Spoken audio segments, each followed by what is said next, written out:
Really, Brandon? This is how you serve our people? What in God's name are you thinking with this foolishness? City Mayor's Office of LGBTQ Affairs instructs city employees about different gender identities. Participating offices include Baltimore City Police and firefighters. This is the Genderbread Person. The Baltimore 2026 budget provides more than $400,000 for the mayor's office of Jesus Christ. 300,000 of which it uses for the salaries of its three for the office to provide citywide cultural competency training. We obtained documentation of these trainings in a public information request. Included is a Genderbread Person activity, which is used to instruct city employees on how people have a different gender identity, gender expression, and anatomical sex. The training document shows that city employees learn to define terms such as asexual, transgender, pansexual, and genderqueer. Baltimore City employees are told in the LGBTQ training to avoid saying terms such as born female, police and speech, male, opposite sexes. Ladies and gentlemen, another activity instructs city employees to review a list of privileges such as celebrating your marriage, raising children without worrying about state intervention, and receiving validation from your religious community. The person for Mayor Brandon Scott told Spotlight on Maryland, these trainings serve to inform and improve the interactions our employees have with the diverse residents of our city in their daily work. Our public information request revealed that the training was provided to nearly 3,000 employees since 2023, with specific offices including the Baltimore City Police Department, Fire Department, Mayor's Office of Homeless Services, Human Resources, Department of Public Works, and Office of Civil Rights. We reached out to each office asking how this training benefits their employees. The police department was the only one to respond, with the spokeswoman telling us the training is, quote, essential for law enforcement. Brandon, sir, I've known you for a long time. What in God's name are you thinking? What in God's name are you thinking with this foolishness? $400,000. Let me ask you, $400,000 of taxpayer money that people like my parents are paying. Okay? $400,000 in tax money so that these white people from the Midwest who are coming to gentrify the fucking city, you're giving them their personal instruction manual as to how to treat them. Yeah. Because you want to be inclusive. Really, Brandon? This is how you serve our people? I've known Brandon almost 15 years. And this is how you do it. Y'all doing this?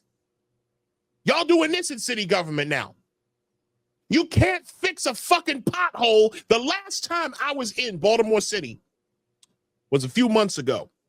And I'll never forget, I drove along East 28th Street over in Remington.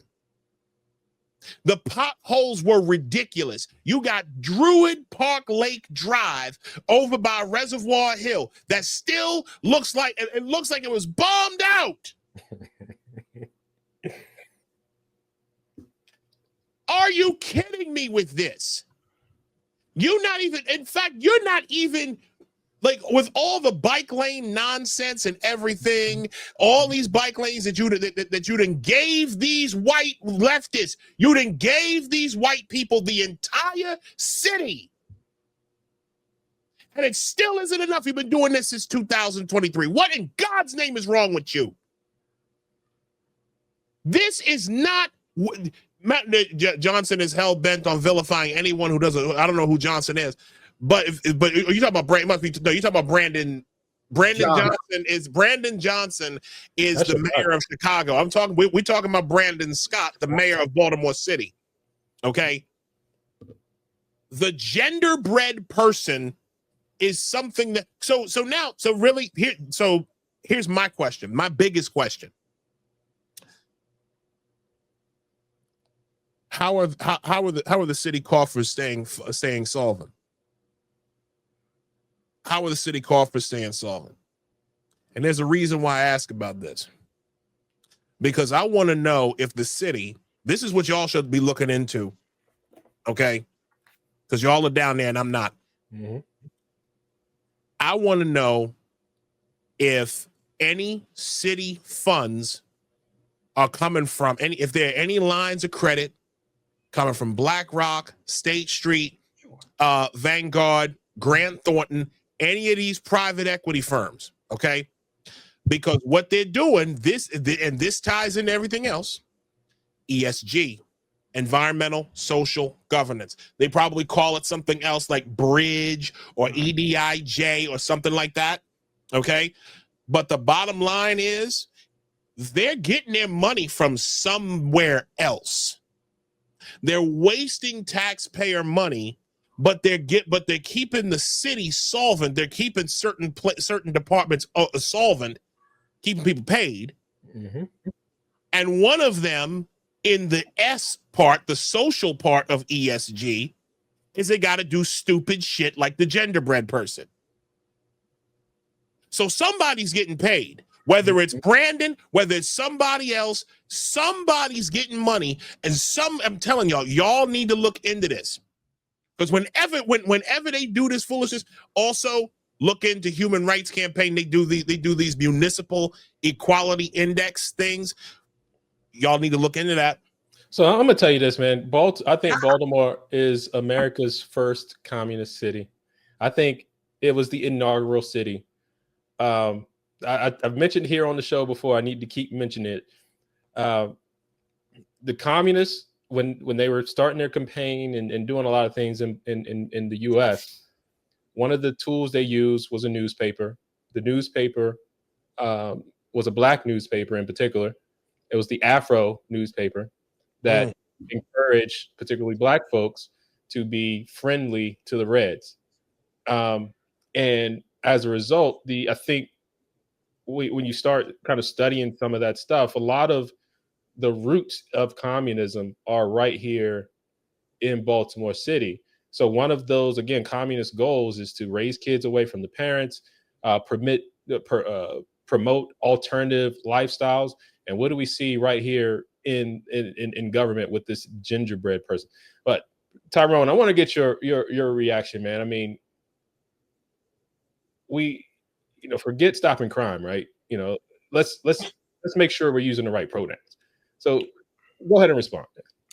Let me start out with the bus lanes. That's like very emblematic of the inefficiency and the total lack of seriousness in a place like Baltimore. I want you to think about the bus lane. Now, I was down on Penn North a couple of weeks ago. I should have figured you were from West Baltimore with that accent. I am from Northern Dukeland. Yes, indeed. And I stood in a bus lane, and this thought came to me because I looked west and I looked east, and I didn't see a bus. So I'm like, damn, this is super inefficient because you're not supposed to be in this lane if you're a car, but there are no buses in these lanes like most of the time, right? Mm-hmm. So same thing for the bike lane. Now, I don't give a damn if you are, what's the guy with the Tour de France that got disgraced? Lance Armstrong. Okay. I dare you to take a bike from the junction all the way to the graveyard. Okay. You won't make it with that. You won't make it to Coppin State before that bike is gone. Okay. So once he hit Poplar Grove, that's it. You're right. So look, man, I gave up on the city a long time ago. You know that logic. I have literally been hearing, oh, the city's coming back. Since I've been able to interpret those words, I've been hearing that. And it's been about 50 years now. Okay. Damn. Yet the city slides deeper and deeper into despair. On a serious note, when I was on Penn North, you can feel the despair. Yeah. It is palpable. Okay. It's tragic. Meanwhile, the political leadership is worried about what you just saw on that report. And you're right. You're right. This is coming from the 501c3 mafia, which is the new funding source for all of this BS. Okay. That they had one hell of a thing going with USAID. Yes, they did. And now that that's been shut down, you see it shifting, and you see a lot of taxpayer money being flooded into these 501c3s. This is the last thing I'll say, and I'll give it to Gimpy. California has taken in enough money. All these 501c3s in that state have taken in enough money to build a fucking single family home for every homeless person. I've done the math. Okay.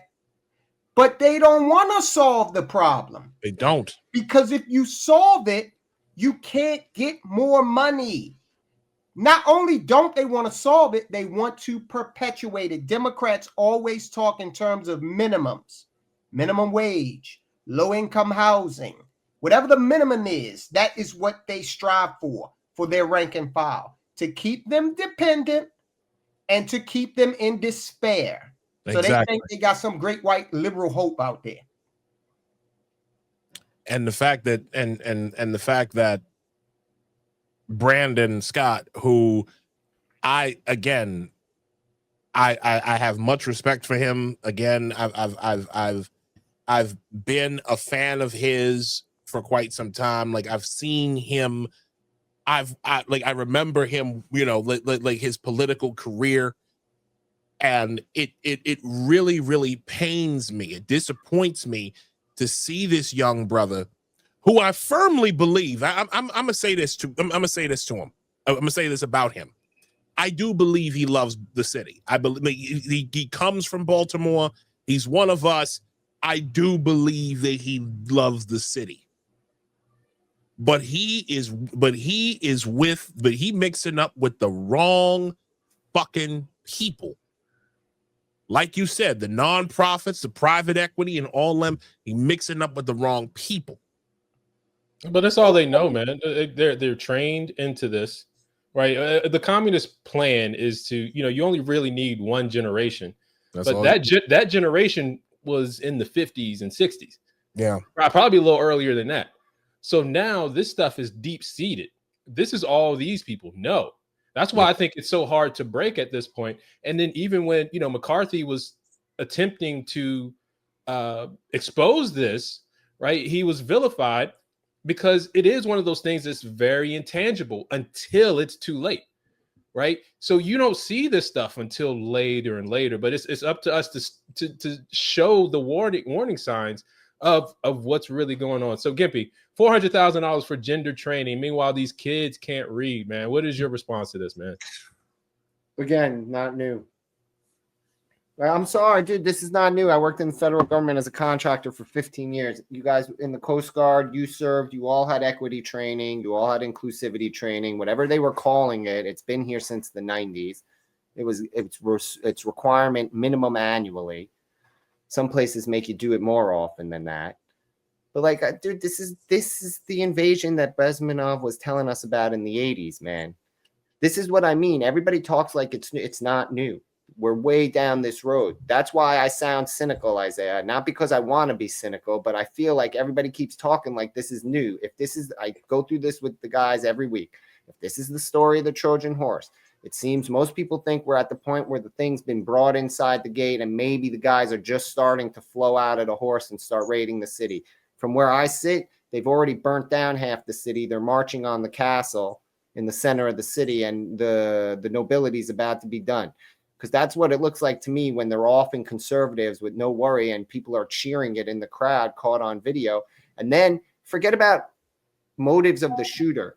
The reaction of the people who did not like this man, the moderate people who did not like this man, demonstrate that I am not safe around my neighbors. I have a neighbor who my cleaning lady was friends with, had to stop being friends with her because of what she posted about Charlie Kirk, because no one ever saw this. Mild-mannered lady saying, oh, devil got his dude, da-da-da-da-da. I'm sorry. We are at the point in the story where either you're going to defend your land and property with everything you have, or you're just going to sit and watch it go, man. Because We're not at the point I where you agree have with time that. to make long-lasting, advanced thinking plans. We're in a reactionary phase only. That's all you got left.